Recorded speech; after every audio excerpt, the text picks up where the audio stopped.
마태복음 2장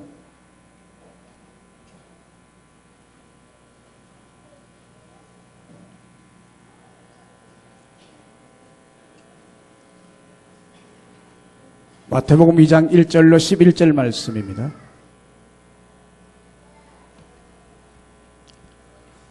마태복음 2장 1절로 11절 말씀. 찾으신 줄을 알고 봉독합니다. 헤롯 왕 때에 예수께서 유대 베들레헴에서 나심에 동방으로부터 박사들이 예루살렘에 이르러 말하되 유대인의 왕으로 나신 이가 어디 계시냐? 우리가 동방에서 그의 별을 보고 그에게 경배하러 왔노라 하니 헤롯 왕과 온 예루살렘이 듣고 소동한지라.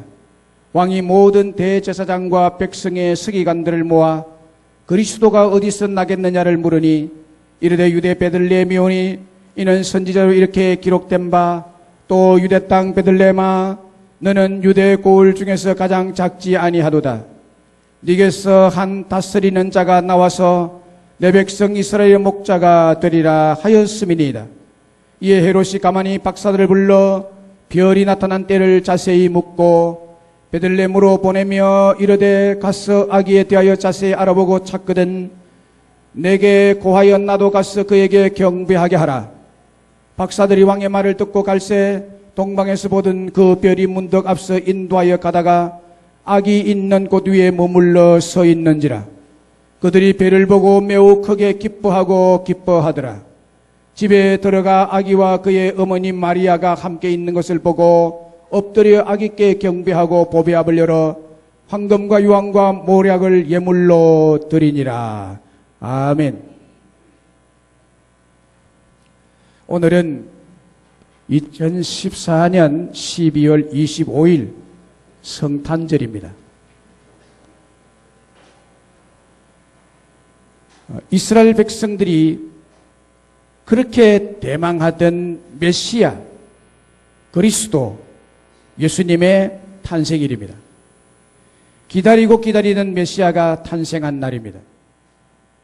메시아 대신 예수님이 탄생하여 이스라엘 백성 중에 오시기를 이스라엘 백성들이 오매불망 얼마나 대망하고 기다리고 기다리는지를 요한복음 4장의 기록을 보면 알 수가 있습니다. 이스라엘 백성들은 메시아가 오기를 그렇게 대망했습니다. 요한복음 4장에 보면 예수님께서 하루는 제자들과 사마리아라는 동네를 지나가시게 되었습니다. 예수님께서 피곤하셔서 야곱의 우물 곁에 잠깐 앉아서 쉬었습니다. 그때가 낮 12시였습니다. 마침 그때 사마리아 동네에 사는 한 여자가 그 우물에 물길려 왔습니다. 우물에 물길러 온 사마리아 여자를 예수님께서 만나서 대화를 나누었는데 무슨 대화를 나누는가 하면 물과 생수에 대한 얘기를 나누고 또 예배에 대한 얘기를 나누고 또 그 여인의 남편에 대한 얘기를 나누는 중에 이 사마리아 여인이 이렇게 말했습니다. 요한복음 4장 25절에 보면 여자가 이르되 메시아 곧 그리스도라 하는 이가 오실 줄을 내가 아노니 그가 오시면 모든 것을 우리에게 알려주시리이다 라고 말했습니다. 이 여인은 유대인들과 이방인들의 혼혈족이 살고 있는 사마리아라는 동네에 살고 있었지만 야곱의 후손으로서 메시아가 오실 것을 알고 믿고 있는 여자입니다. 그리고 그 메시아가 오기를 간절히 기대하고 있었습니다. 이 여인의 말을 들은 예수님은 요한복음 4장 26절에 곧바로 예수께서 이르시되 네게 말하는 내가 그라 하시니라 라고 했습니다.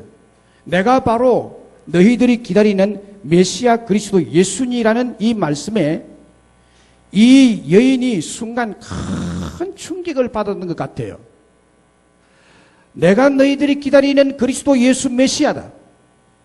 그렇게 대망하던 메시아가 내다. 너와 지금 대화를 나누는 자가 내다. 라고 말을 했을 때 이 여인이 그렇게 기다리던 메시아를 바로 앞에서 직접 대면하고 대화를 나눈 이분이 메시아라는 그 말을 듣고 큰 충격을 받았어요. 얼마나 놀랐던지 물을 길러 가기 위해서 들고 온 물동이를 정신없이 버려두고 자기가 살고 있는 동네로 급히 뛰어들어가서 이렇게 외쳤습니다. 내가 그리스도 메시아를 만났다. 내가 그리스도 메시아를 만났다. 와서 보라. Come and see. Come and see.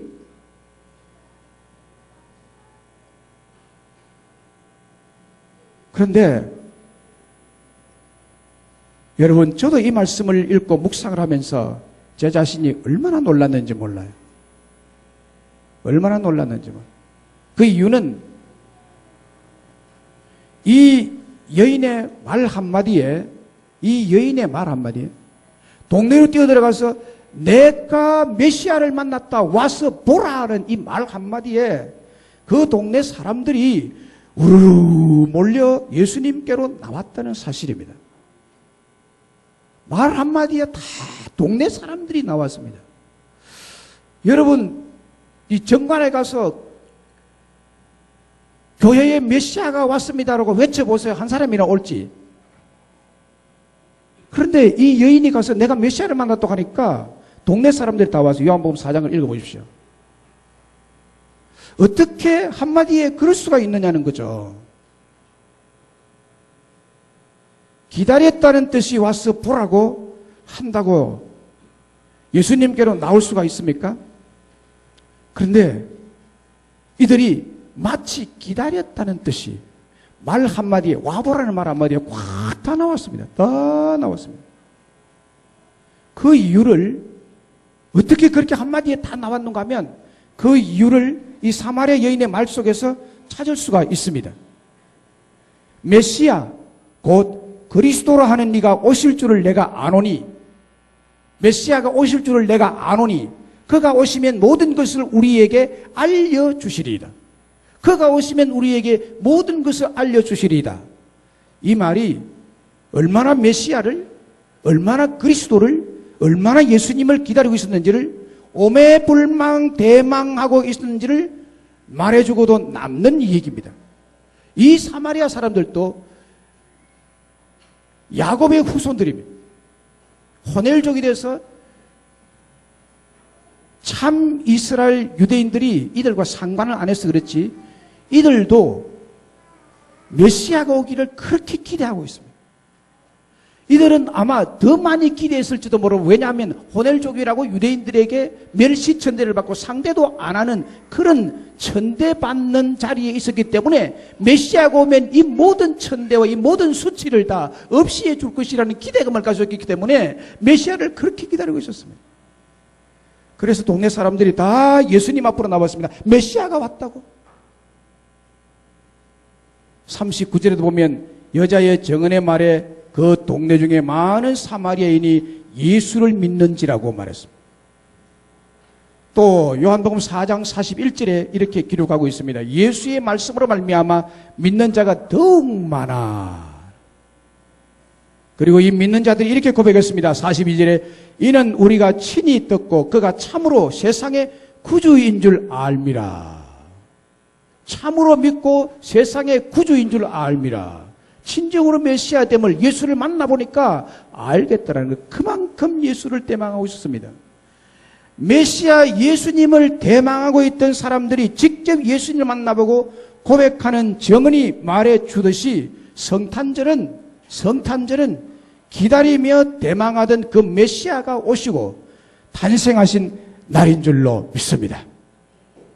그러면 이 성탄절에 오신 메시아 예수 그리스도는 누구십니까?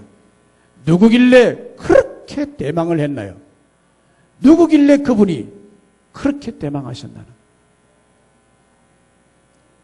첫째로 메시아 되신 예수 그리스도는 우리들의 왕으로 오셨기 때문입니다. 우리의 왕이십니다. 저와 여러분의 왕으로 오셨습니다. 왕. 왕으로 오셨습니다. 우리의 왕이십니다. 왕으로 오셨습니다. 감이 잘 안 가시는 모양이네요. 왕으로 오셨습니다. 왕으로 오셨습니다. 그분이 왕입니다. 우리의 왕으로 오셨습니다. 오늘 본문 2절에 유대인의 왕으로 나신이라고 말했습니다. 유대인의 왕으로 나신이, 유대인의 왕이 곧 우리들의 왕이시기도 합니다. 6절 중간 부분에 보면은 한 다스리는 자가 나와서 라고 말합니다. 한 다스리는 자가 나와서, 이 다스리는 자는 왕을 지칭하는 용어죠. 다스리는 자 왕. 그 왕이 우리의 왕이고 우리를 다스리기 위해서 오셨습니다. 우리를 다스리기 위해서 왕으로 오셨습니다. 그분은 우리를 다스리는 자이십니다. 이 다스림은 왕의 다스림입니다. 11절에 동방 박사들이 엎드려 악있게 경배하고 보배합을 열어 황금과 유황과 모략을 예물로 드리니라고 했습니다. 여기에 황금과 유향과 모략은 예수님이 왕이기 때문에 드린 예물입니다. 보통 사람에게 드리는 것이 아닙니다. 이런 예물을 종에게 드리는 예물이 아닙니다. 황금과 유향과 모략은 임금께 드리는 예물입니다. 임금이 받아야 제격입니다. 이거를 종이 받으면 귀한 거라도 제격이 아닙니다. 동방 박사들이 왕께 드리기 위해서 예물을 동방에서부터 준비해서 온 것입니다. 이것을 보면, 이 부분들을 읽어보면 예수님은 왕으로 오셨다. 다스리기 위해서 오셨습니다. 황금을 드렸다는 것은 황금같이 변함이 없는 영원한 왕, 황금같이 부욕해 할 왕, 황금같이 나라를 번성케 할 왕이 오셨다는 의미입니다. 황금이 의미하는 바가 그것입니다. 유향을 드렸다는 것은, 유향은 아주 귀한 것입니다. 이 유향은 너무나 귀한 것입니다. 이 유향이 아주 귀한 것처럼 이것을 선물로 받는 왕은 아주 존귀한 왕이라는 것입니다. 존귀한 왕이 존귀한 선물을 받게 된 것입니다. 예수님이 비록 신생아이지만 존귀한 왕이시라는 뜻으로서 박사들이 이 유황을 드린 것입니다. 그리고 모략을 드렸다는 것은, 모략은 썩지 않게 하는 최고의 방부제입니다. 이 왕의 통치가, 이 왕이 통치하는 것이에요. 이 왕이, 이 메시아 왕이 통치는 썩지 않고 부패하지 않을 것임을 말하고 있는 것입니다. 죄악과 방탕으로 부패하거나 썩지 않은 나라를 세울 왕이 바로 이 메시아 예수 그리스도이시다는 뜻이 이 선물 속에 포함된 것입니다. 이 세 가지의 능력을, 이 세 가지의 모든 자격을 완벽하게 갖춘 이 왕의 통치와 다스림이 시작이 될 때 영원한 평화의 왕국이 될 줄로 믿습니다. 영원한 행복의 왕국을 이룰 줄로 믿습니다. 샬롬의 왕국을 이루게 될 것입니다. 예수님은 바로 이런 왕이심을 동방 박사들은 하늘에 떠 있는 왕의 별을 보고 알았던 것입니다. 믿음의 안목으로 바뀌고 믿음의 마음으로 바뀌게 되었던 것입니다. 그래서 예수님께 왕으로 경배하고 왕에게 드리는 세 가지 예물을 드렸던 것입니다. 세속적이거나 육신적이거나 불신앙적인 눈으로 보면 이제 말 구유에 태어난 신생아가 너무나 연약해 보이고, 그 왕은 보좌관도 한 명도 없고 그 왕에게는 신하 한 명 없이 초라해 보입니다. 하지만 영적인 눈, 믿음의 눈으로 보면 앞으로 이 왕이 죄악의 세상을 이기게 될 것입니다. 사탄의 세상을 이기게 될 것입니다. 썩고 부패한 병든 세상을 이기고 지극히 높은 자리에서 영원히 다스릴 왕 중 왕으로 오셨습니다. 킹 오브 킹.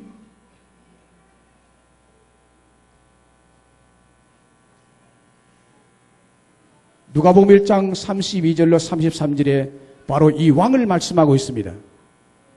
그가 큰 자가 되고 지극히 높으신 이의 아들이라 일컬어질 것이요 주 하나님께서 그 조상 다윗의 왕위를 그에게 주리니 영원히 야곱의 집을 왕으로 다스릴 것이며 그 나라가 무궁하리라. 예수님의 조상 다윗 왕은 어떤 왕이었습니까? 그 조상 다윗의 왕위를 내가 메시아 예수 그리스도에게 주리라. 그 조상 다윗의 왕은 어떤 왕이었습니까? 그는 제약된 이스라엘 나라, 우상을 섬기는 사람들이 많은 나라, 썩고 부패한 병든 나라였던 이스라엘을 평화의 나라로, 행복의 나라로, 부국의 나라로 회복했던 강력한 왕이었습니다. 바로 예수님이 강력한 왕이었던 다윗의 왕위를 계승하여 영원히 야곱의 집 곧 이스라엘의 왕으로 다스릴 것이며 그 나라가 무궁하고 영원하리라고 했습니다. 우리 예수님은 전능의 능력을 가지신 강력한 왕이십니다. 왕 중 왕이십니다. 모든 피조물이 그 앞에 무릎을 꿇는 권세, 무릎을 꿇는 능력, 완벽하게 보호하신 왕이십니다. 그런데 이런 예수님의 왕 다스림 그 밑에 우리는 그의 백성들이다. 여러분의 임금이 누굽니까? 여러분을 다스리는 자가 누구십니까? 여러분 자신이십니까? I am king, 내가 왕이다. 우리 집에 내가 왕이다. 그러십니까? 나는 내 인생에 내가 왕이다. I am king. 그렇습니까?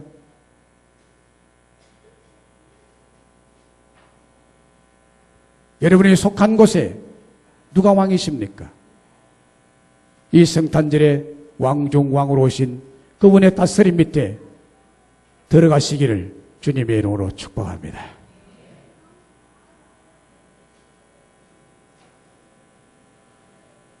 그런데 왕 중에는 약한 왕도 있습니다.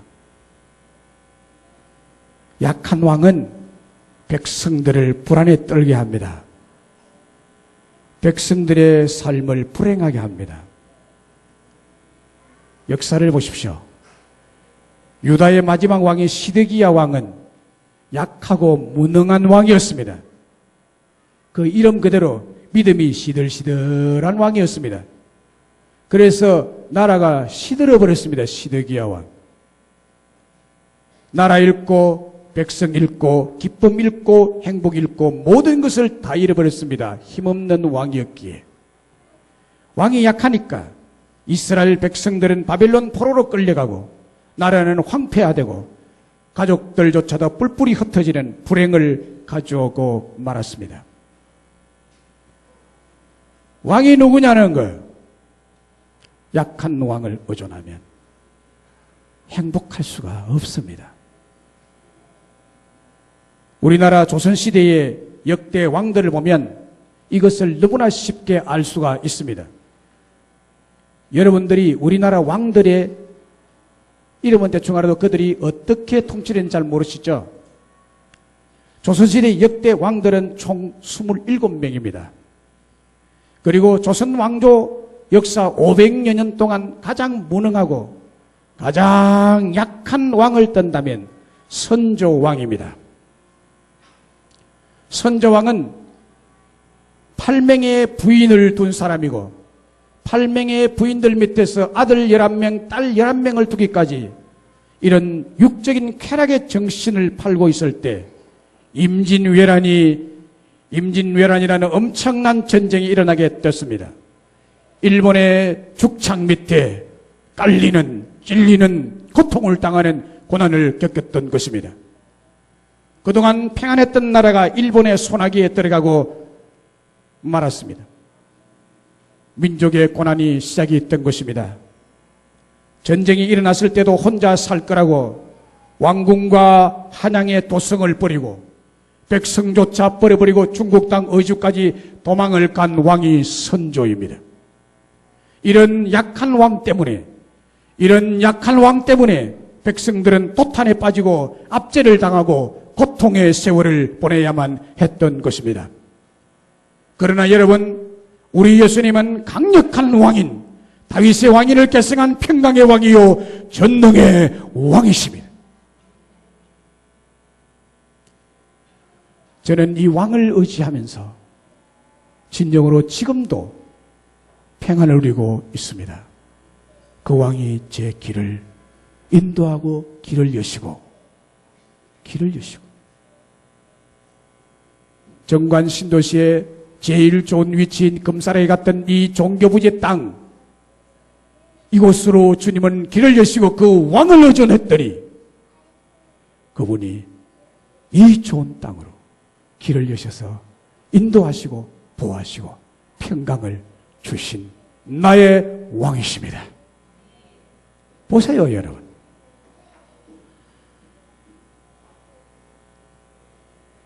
우리 예수님은 우리에게 행복을 주시는 왕이십니다. 행복을 주시는 왕이세요. 제가 목회학 박사과정을 공부하기 위해서 미국에 갔을 때 한인교회에서 어떤 노인 집사님을 만난 적이 있습니다. 주일날 예배를 드리고 같이 점심 식사를 하는데 이런 얘기를 했습니다. 그분이 자기는 4개의 나라의 통치를 받아본 사람이라고 얘기를 하면서 자기가 경험한 그 나라들의 특징을 꼬집어서 한마디씩 평가를 했습니다. 첫째 나라는 일본 압제의 통치를 받아보았다고 했습니다. 일본 제국주의의 통치를 받았는데 한마디로 끔찍한 세월을 보냈다는 것입니다. 젊은 학생들과 청년들은 모두 학도병으로 끌려가고 여자들은 정신대로 끌려가고 한민족 정신을 빼앗는다고 창시 계명을 하고 교회와 신앙 지도자를 잡아다가 고문하고 무참히 살해를 서슴지 아니했습니다. 이 민족은 그 밑에서 통치를 받을 때 끔찍한 세월을 보낸 것입니다. 일본 천황의 통치하에 이 민족은 쓰라린 아픈 고통을 당해야만 했습니다. 두 번째는 공산당의 공산주의의 통치를 받아보았다는 것입니다. 그분의 고향이 평양인데 공산당이 아닌 사람들을 마구잡이로 잡아서 죽이는 공포 정치하에 많이도 떨다가 6.25 때 남한으로 내려오게 되었다고 했습니다. 그 다음에 세 번째 나라는 남한의 통치를 받아봤는데 6.25 직후라 자유는 있었지만 너무너무 혼란스럽고 무질서하고 갈등의 연속이었다고 했습니다. 근데 네 번째는 지금은 미국으로 건너와서 미국 나라의 통치를 받고 사는데 나름대로 평안하고 만족스럽고 행복하게 살고 있노라고 했습니다. 누가 통치하느냐? 누가 왕이냐? 나라를 다스리는 왕이 누구냐에 따라서 백성들의 행복이 달라지는 것입니다. 우리 예수님에 대한 정확한 예언인 이사야 9장 6절로 7절에 우리 예수님에 대해서 이렇게 예언하고 있습니다. 그 어깨에는 정사를 메었고 그의 이름은 기모자라 못사라 전능하신 하나님이라 평강의 왕이라 라고 했습니다. 그리고 그 정사와 평강의 더함이 무궁하며 라고 했습니다. 왕으로 오신 예수 그리스도는 평강의 왕입니다. 우리에게 샬롬을 주시는 왕입니다. 우리에게 에이레네를 주는 왕입니다. 우리에게 행복을 무궁하게 더할 왕으로 오신 줄로 믿습니다. 이 성탄절에 오신 예수님은 우리 모두에게 잃어버렸던 평강을 찾아주실 왕이십니다. 잃어버린 행복을 찾아주실 능력의 왕입니다. 잃어버린 샬롬을 찾아주실 힘있는 왕이십니다. 예수님이 그렇게 하실 줄로 믿습니다. 할렐루야. 그리고 이 성탄절에 오신 메시아 예수 그리스도는 우리의 목자로 오셨습니다. 6절 끝부분에 보면 네게서 한 다스리는 자가 나와서 이스라엘의 목자가 되리라. 우리 예수님은 목자 같은 왕이십니다. 우리 예수님은 목자 같은 왕이십니다. 목자는 어떤 자입니까? 양을 치는 자로서 늘 앞에서 이끌어가는 자입니다. 강력한 능력으로 통치하시는 왕일 뿐만이 아니라 또 한편으로는 양을 아주 세심하게 돌보고 세심하게 양육하고 세심하게 보호하는 목자입니다. 사무엘하 5장 2절에 네가 내 백성 이스라엘의 목자가 되며 네가 이스라엘의 주권자가 되리라 라고 했습니다. 네가 내 백성 이스라엘의 목자가 되며 예수님에 대한 예언입니다. 이스라엘의 목자, 이스라엘의 주권자, 목자 같은 왕이 될 것이라는 말이에요. 다윗 왕에 대해서 하신 말씀인데 다윗은 목자 같은 왕이라는 말씀입니다. 사실 다윗은 목자였죠. 다윗은 목동이었습니다. 그러다가 그가 이스라엘의 2대 왕으로 등극했습니다. 우리 예수님이 마치 이와 같이 목자 같은 양이 되신다는 거예요. 목자 같은 왕이 되신다는 왕.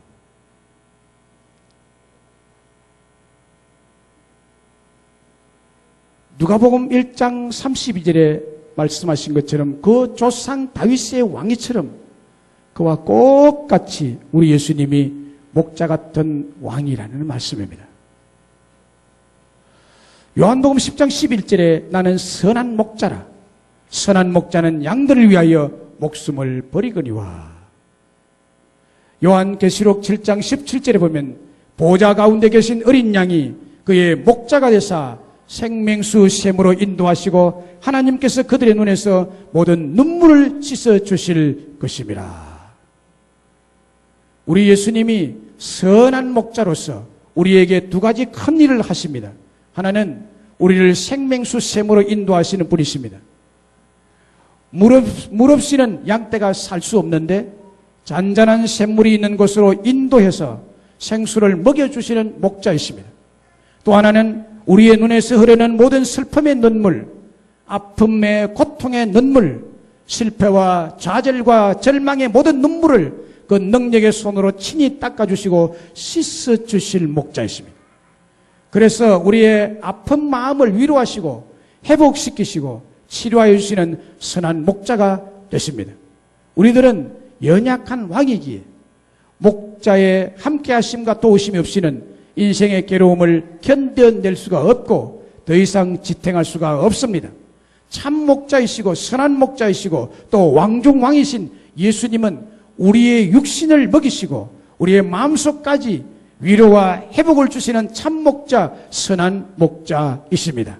그리고 예수님 우리의 왕이십니다. 목자 같은 왕이십니다. 왕 중에는 폭군이 있고 독재자가 있습니다. 오늘 본문 1절에 보면 헤롯 왕 때라는 말씀을 하고 있습니다. 우리 예수님께서 탄생하셨을 때 이 헤롯 왕이 통치하고 있었는데 이 헤롯 왕과 예수님 왕과는 완전히 반대죠. 헤롯 왕은 폭군이요 독재자입니다. 이 헤롯 왕은 예수님이 유대인의 왕으로 태어났다는 소식을 듣고 예수님을 죽이려고 유아 학살을 감행했습니다. 마태복음 2장 16절에 그 얘기를 기록하고 있죠. 이에 헤롯이 박사들에게 속은 줄 알고 심히 노하여 사람을 보내어 베들레헴과 그 모든 지경 안에 있는 산의 아이를 박사들에게 자세히 알아본 그때를 기준하여 2살로부터 그 아래로 다 죽이니라고 했습니다. 살인자, 폭군이요 독재자입니다. 북한의 김정은은 자기의 할아버지 뻘 되는 숙부 장영택이 자기에게 위험한 인물이라고 생각하고 그를 하루아침에 제거하는 것을 보면 폭군이요 독재자입니다.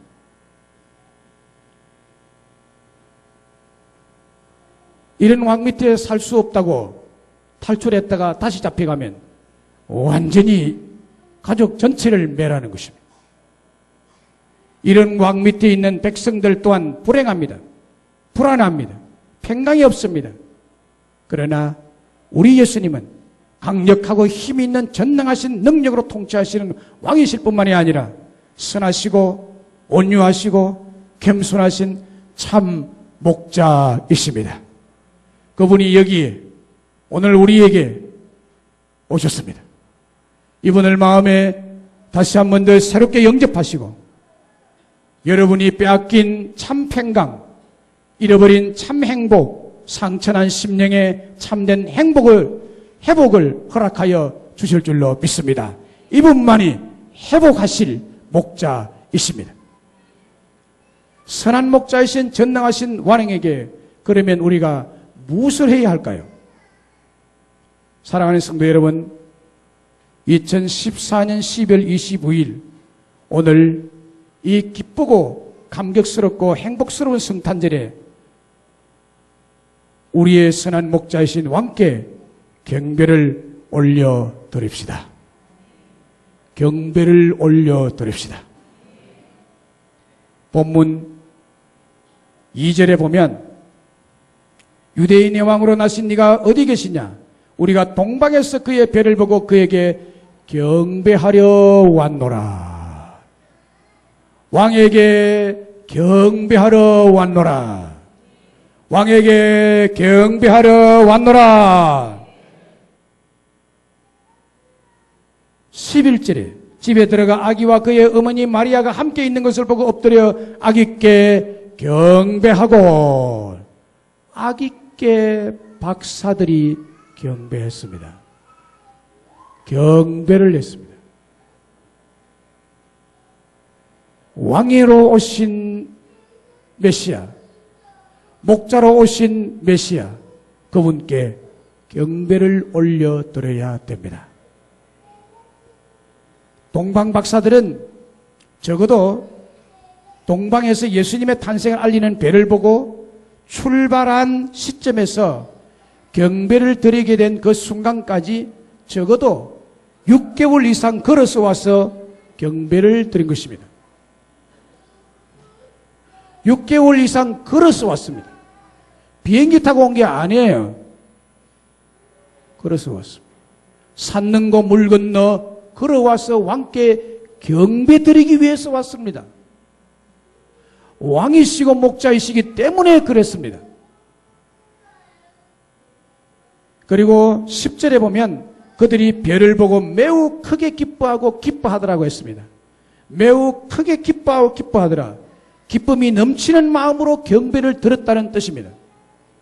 억지로 드린 것이 아니고, 싫어서 드린 것도 아니고, 드리기 싫은 것을 억지로 드린 것이 아니고, 평양의 소식을 간혹 우리의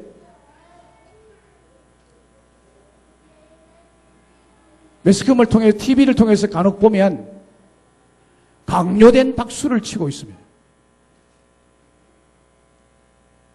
강요된 박수를 치고 강요된 동의를 하고 있습니다. 그러나 동방 박사들은 기쁜 마음으로, 누가 오라 했나요? 누가 그들을 불러서 경배하라 했나요? 왕이신, 목자이신 메시아를 보고 그들은 크게 기뻐하고 기뻐하여 그 집에 들어가서 아기께 경배했습니다. 11절에는 집에 들어가 아기와 그 어머니 마리아가 함께 있는 것을 보고 엎드려 아기께 경배하고, 그 마리아도 같이 있었는데 마리아께 경배했다는 말은 없습니다. 아기께 경배하고 보배합을 열어 황금과 유향과 모략을 예물로 드리니라.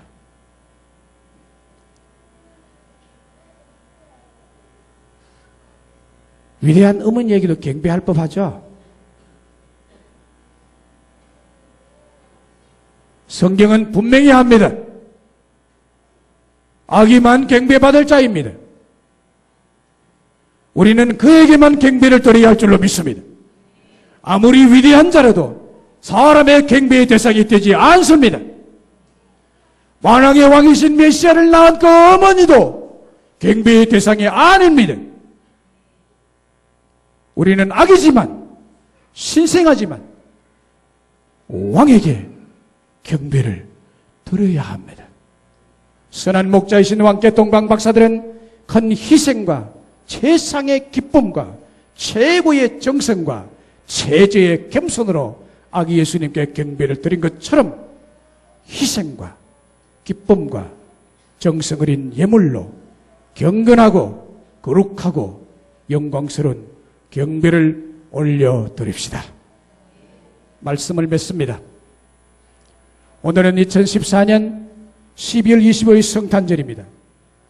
이날은 우리 그리스도인들에게 또 온 인류에게 의미가 깊고 기쁘고 행복한 성탄절입니다. 이 성탄절에 오실 메시아를 이스라엘 백성들은 수천 년 동안 기다려왔습니다. 메시아를 대망하던 바로 그 메시아가 탄생한 날이 오늘입니다. 그분은 우리의 왕으로 오셨습니다. 전능한 능력을 갖춘 왕으로서 이 왕이 다스리는 나라는 평화의 나라, 행복의 나라, 샬롬의 나라가 될 줄로 믿습니다. 이 왕은 그 전능의 능력으로 죄를 이기고 사탄을 이기고 모든 세상을 이길 것입니다. 뿐만 아니라 이 왕은 목자와 같은 왕입니다. 선한 목자, 참 목자로서 우리의 육신의 참 만족과 우리의 영혼의 소생을 위해 생명수샘으로 인도하실 왕이십니다. 또 우리의 모든 아픔의 눈물, 슬픔의 눈물, 절망의 눈물을 그분의 자비하신 손으로 닦아주실 목자가 되십니다. 우리의 마음을 만져주시고 우리의 마음을 위로하여 주시고 잃어버린 모든 것을 회복시킬 전능의 목자이신 왕으로 오늘 오셨습니다. 이 왕이신 예수님께 동방 박사들처럼 경배를 드립시다. 우리 예수님은 지금도 우리의 목자이신 왕으로 함께 계십니다. 전능의 능력으로 함께 계십니다. 우리의 모든 것을 회복시키시고 치유하시고 잃어버린 모든 것을 찾아주심으로 저와 여러분 모두에게 행복을 주실 줄로 믿습니다. 우리 116